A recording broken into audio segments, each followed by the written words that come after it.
আসসালামু আলাইকুম। কেমন আছেন সবাই? কাছে দূরে যে যেখান থেকে বসে আমার ভিডিও দেখছেন, আশা করি সবাই ভালো আছেন। আমরাও আলহামদুলিল্লাহ বেশ ভালো আছি। বেশ অনেক দিন পর আবার ছোট্ট একটা ভিডিও শেয়ার করছি। আশা করি আপনাদের ভালো লাগবে। ভালো লাগলে ভিডিওতে একটা লাইক দিয়ে সম্পূর্ণ দেখার অনুরোধ রইল। এখানে চিংড়ি মাছ দিয়ে ঢেঁড়স রান্না করব। তো আগে চিংড়ি মাছগুলো কেটে ধুয়ে ক্লিন করে নিচ্ছি। আর আপনাদের সাথে চিংড়ি মাছ কাটার একটা ছোট্ট টিপস শেয়ার করছি। চিংড়ি মাছের ভিতরে যে একটা কালো রক থাকে সেটা কিভাবে বের করতে হয় খুব সহজে।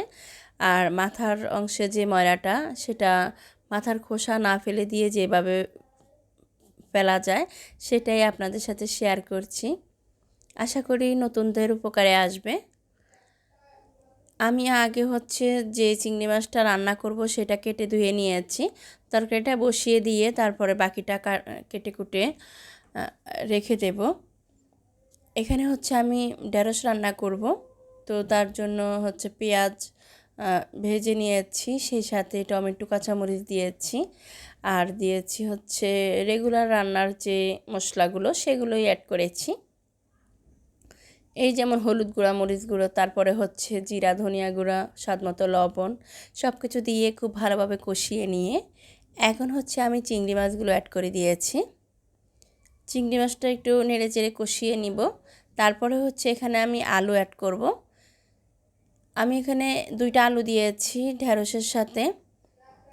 ঢেঁড়সটা আমি একটু পরে দেব, তাই আগে আলুটা একটু কষিয়ে নিয়েছি। আলু কিছুটা সিদ্ধ হয়ে আসলে আমি দিয়ে দিয়েছি ঢেঁড়স। ঢেঁড়স দিয়ে আমি ভালোভাবে নেড়েচেড়ে মিশিয়ে একটু ঢাকনা দিয়ে ঢেকে রাখবো। খুব বেশি ঢেকে রান্না করব না, এতে করে ঢেঁড়সের কালার নষ্ট হয়ে যাবে। এদিক থেকে ভিডিও আর রান্না দুইটা একসঙ্গে ফলো করতে গিয়ে আমি যে কত বড় বিপদ ঘটিয়ে ফেলছি সেদিকে আমার কোনো নজরে নেই। আমি আরেকটু বেখেয়ালি হলে হয়তো আগুনটা আমার গায়ে লেগে যেত। যাই হোক, আল্লাহ মাফ করেছে, অল্পতেই সেরে গিয়েছে। এদিক থেকে রান্নাটা বসিয়ে দিয়েছি। আর এখন যে চিংড়ি মাছগুলো বাকি আছে সেগুলো আমি কেটে ধুয়ে ক্লিন করে একটা বক্সে রেখে দেব।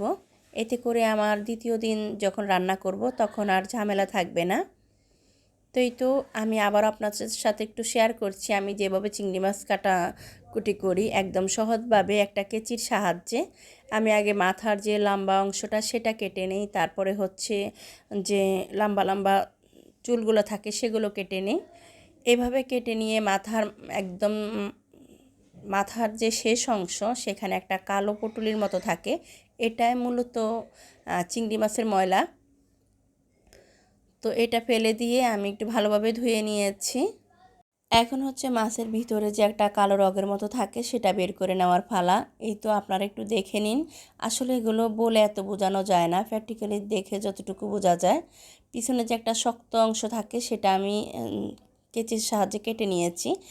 তারপরে হালকা হাতে আস্তে করে টান দিলে সেটা বের হয়ে চলে আসে। আশা করি আমার আজকের এই ভিডিওটা নতুনদের একটু হলেও উপকারে আসবে, তাই শেয়ার করা। আর এদিক থেকে আমার রান্নাটাও মোটামুটি শেষের দিকে। আমি খুব ভালোভাবে কষিয়ে নিয়েছি। এখন আমি হাফ কাপ পরিমাণ ঝোলের পানি দিয়ে দেব। ঝোলের পানি হাফ কাপ পরিমাণ দেওয়ার কারণ ঢেঁড়সটা আমি একদম আস্তে আস্তে রাখবো। অনেক বেশি পানি দিলে তরকারি গলে যায়, ওভারকুক হয়ে গেলে তরকারির টেস্ট নষ্ট হয়ে যায়।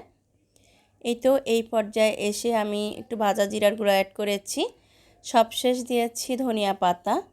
যাই হোক, সব মিলিয়ে এই ছিল আমার আজকের ভিডিও। তো রান্নাবান্না শেষ, সাথে আপনাদের সাথেও বিদায় নেওয়ার পালা।